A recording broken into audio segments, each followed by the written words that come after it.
Hey guys, welcome to FreckleFace Finance, where we discuss personal finances open and honestly so that you can live the life that you deserve.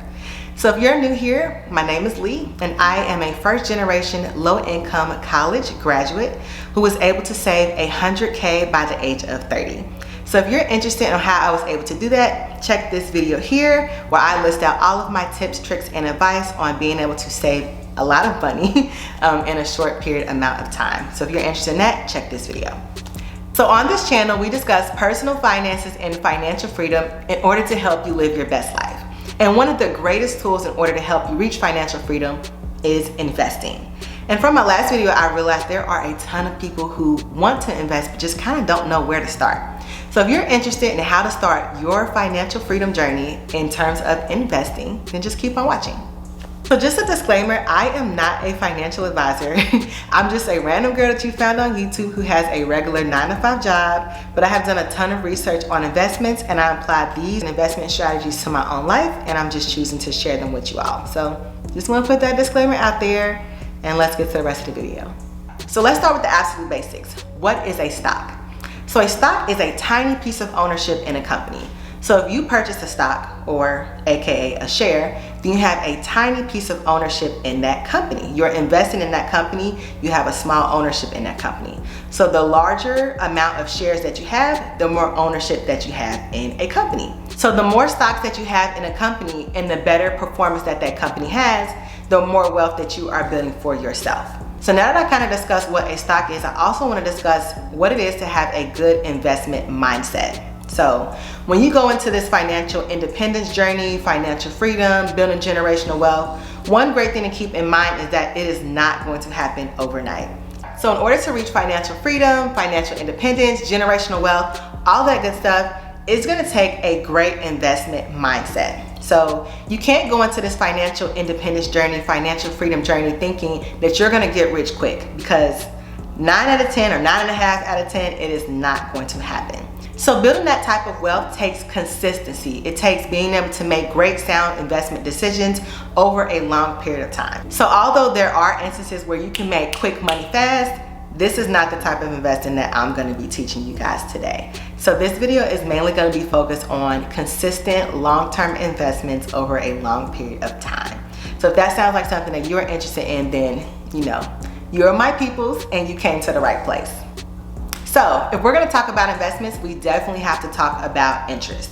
So what is interest? So let's put this into layman terms. So if you buy a purse, or if you're a shoe head or whatever, if you buy a purse for $100 and then after 1 year of ownership, that purse went up 10%.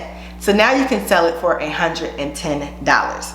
So that 10% or that $10 is what the interest is on your initial investment of $100. So that kind of helps you get a mindset of how people are actually making money when they purchase stocks. So it's not the actual stock, but the interest that's in the company, the wealth that's built into the company, the performance of the company. So the interest piece is how people are able to make money on their investments. So we're going to go ahead and bring it full circle. So if you purchase a stock in a company, we'll say company Build-A-Bear, you buy a stock or a share for $100. At the end of a year, it goes up to $110. So you've made 10% interest on your initial investment. So as you can imagine, that can add up to a lot of money. So in this example, if you have 10 shares of Build-A-Bear and each one of your shares went up $10, you've gained $100 right there. So just think about that over a large scale, over a long period of time, and that's how people are able to build wealth. So if you're not great at math, I'm gonna go ahead and leave a calculator down in the description below. I love this calculator. I use it all the time. And so it is pretty much going to be able to let you know if you put in an initial investment and then if that investment grew a specific percentage, how much you can expect to get in a certain amount of time. So that may sound a little confusing, but let me put it in a real life example for you guys. So I went ahead and went to the website because I am such a nerd. And I'm going to walk through an example of how to use the calculator and then kind of show you an example of why it's so important to invest versus saving. So for this example, if you have $300 that you invest every month, that's $150 a check. In 30 years, you would have $819,000. Like that is almost $500,000, y'all. as opposed to if you actually save that money into your bank account. If you save the exact same money, like $300 a month, in 30 years you would have $108,000. So it's not even like, it's pretty much a no-brainer. Like, would you rather have $408,000 or would you rather have $108,000? So that kind of gives you guys a actual visual of why it is so important for you guys to start investing and investing early. So with that being said, you need to know how much you can afford to invest. And in order for you to do that, you have to have a budget. You're going to constantly hear the term, especially if you're in this finance community, the budgeting community, financial freedom, like you're going to definitely hear the term of pay yourself first.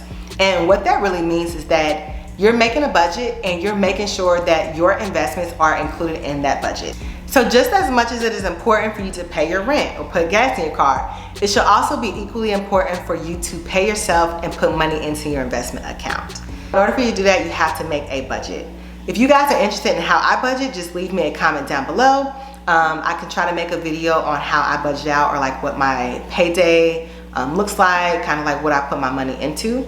And then I also, if you guys aren't, I can just leave some people that I respect in the community down in the description box as well. So once you determine how much you can invest, the next thing to do is to create an investment strategy. So I personally don't recommend just going out and just picking random stocks because they sound good. I definitely think that you need to create some type of investment strategy so that you make sure that you're picking stocks that align with what your goals are and that you're not getting off track. So in this video, we're going to discuss 4 different investment strategies, which are dividend, value, growth, and passive investments. So the dividend investment strategy is when you invest in companies that pay out a dividend. So what a dividend is that a company will actually pay its holders a specific earning amount depending on how many shares that they have. So for example, if a company A pays out a 1% dividend. So for every share that you have, you'll get 1% just deposited into your account. A lot of people actually like this investment strategy because the more shares that you have, the more dividends that you will receive. So it's definitely like a passive income and it doesn't require any extra work from you. You don't have to sell any of your shares in order to get this dividend. So you can have long-term investments and then you just get pretty much an additional check just for investing in the company. So a lot of people like this investment strategy. So if you guys are interested in that investment strategy, definitely look it up. So some companies that you might want to look into are AT&T, a lot of people love them, Johnson & Johnson, and 3M. So that's kind of like 3 companies that'll help you get started in looking up your own research on dividend investment companies. So the next investment strategy that we're going to discuss is value investing. And so pretty much what that is that you find a company that you believe is undervalued and then you invest in it. So it's pretty similar to just pretty much buying shares on clearance. So in order to put this in a real life scenario, if you purchase a pair of shoes, and everyone believes that the pair of shoes is worth $50 and you purchase the pair of shoes at $50. But you know that it is a rare find. Maybe Jordan wore these shoes in, 1998 in high school. Y'all could tell I don't know nothing about basketball. I don't even know why I try to make a basketball analogy because I don't know nothing about basketball. But let's see, what else can I put this? What else can I put this in that I know? Okay, I got it. Here's my example for y'all. So let's say you're at a garage sale in Texas somewhere and you see a beautiful mirror. And the mirror looks very familiar to you, right? Like you saw this mirror in one of Beyonce's high school photos in her bedroom or something, and you know that the mirror is worth a lot of money because it was previously owned by Beyonce. So you purchased the mirror for $50. But then you're able to find pictures that are showing that this is the same mirror that was in Beyonce's room when she was in high school, and you end up selling the mirror later on down the road for $2,000. So I know that's like a very crazy, weird example, but pretty much I'm just trying to make it so that you guys can understand what value investing is. So you find a company that you believe is undervalued and you invest in it early so that when it grows in value and other people start realizing what that value is, you've invested early and you have more shares. So there's actually a whole process on how to value a company. So if you're interested in that, I'll go ahead and leave it in the description box below. But to make a long story short, if you're interested in finding out what the true value of a company is, you can go to yahoofinance.com, look at the PE ratio, and the average PE ratio is 29.7. So any ratio or PE ratio that you see that's below 29.7, then it's technically beating the average, and that's how you can determine if a company that you're interested in is actually value stock. So in order to get you guys started, you can check out Alibaba or GameStop. Those are two companies that are considered to be value investing. That kind of gets you started if you're interested in that type of investment strategy. So the third investment strategy that we're going to discuss today is growth investing strategy. So this is actually my preferred investment strategy, and let me tell you why. So the growth investment strategy is investing in companies that you believe is going to have a life-changing technology or innovation. So pretty much you're like investing in the future, really. So you're investing in a company that you believe is going to change how we do things today. Like it's going to just completely change our way of life.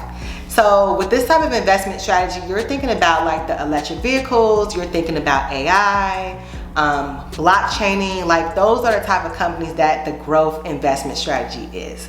So that is my favorite form of investing because I feel like you're investing in the future, and I just really like those type of investments. They can be seen as kind of risky because you can invest in a company and it goes nowhere, but I'm definitely like a researcher. I love doing the research behind this type of investment strategy, and I like just kind of investing in a new way of life. Like I like making life easier, changing things, so that is why it is my preferred investment strategy. But it's not for the weak of heart. It does require a lot of research into it, but I think if you get in early, you can definitely see a lot of gains and a lot of wealth potential in this type of investment strategy. So some companies to get you started in this type of investment strategy would be Tesla, Volta, ChargePoint, Coinbase. Those are like four. Those are like four companies that'll kind of get you started if you're interested in this type of investment strategy. I also recommend, I'll just put this little plug in, you can also check out F.I.R.E. So if you're interested in this type of investment strategy, kind of research F.I.R.E. and that might get you, get your mind and your blood flowing and kind of getting some ideas of companies that you might potentially want to invest in. Okay, you guys, so last but not least, passive investment strategy. It's pretty much what it says. Like you are investing more so in an index fund or a mutual fund. It's great for people who don't necessarily want to put in the research to individually research specific stocks. So this will allow you to invest in baskets, or also known as mutual funds, index funds, baskets of stocks in order to invest over a large span of companies. So this is great for diversifying your account. So diversifying your account is just pretty much spreading out your investments. It's not making sure that all of your eggs aren't in one basket. Like for example, if I invested $1 million into IHOP and IHOP went down, I could lose $100,000 because I have all of my investments in that one company. Whereas if I invested $1 million into IHOP, H&M, Amazon, Tesla, I'm spreading out those investments. So if one company does not so great, it's not going to drastically impact my portfolio. So that's what diversifying your portfolio means. So the passive investment strategy is a great way to invest and automatically diversify your portfolio. So a great way to get started in the passive investment strategy is investing in the S&P 500. And so that is pretty much 500 large companies in the United States that you can invest in simply by purchasing one share in the S&P 500. So it will automatically divide that money over 500 companies, and so you're automatically diversified when you invest in the S&P 500. It is also passively managed, so you don't have to specifically go in and select those 500 companies. Someone else is doing that for you. So another way to get started in the passive investment strategy is to invest in the Vanguard Information Technology Fund.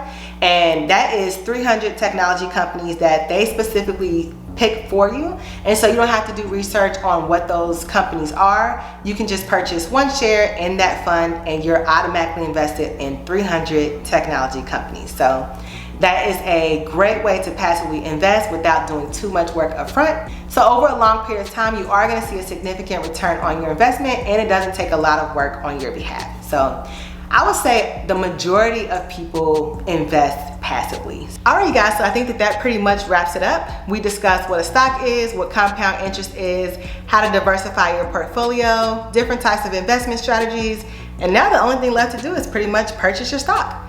So if you need help on how to open a brokerage account, you guys know I'm with Schwab. You can check out this video here, my Roth IRA video, where I physically showed you step-by-step how to open your first Roth IRA. Also too, if you can give me a thumbs up so that way this video can be pushed to a larger audience, because I think that it includes a lot of useful information. So if you think so too, make sure to give me a thumbs up.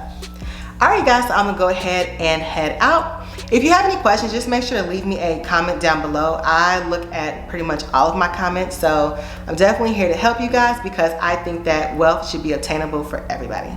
If you would like to continue the discussion, like if you have any tips down below or different strategies that weren't discussed in this video, make sure that you share the knowledge because sharing is caring, and that's how we're all going to be able to obtain the information so that we can reach our own financial independence. So hopefully you guys enjoyed this video, and I'll talk to you later. Bye.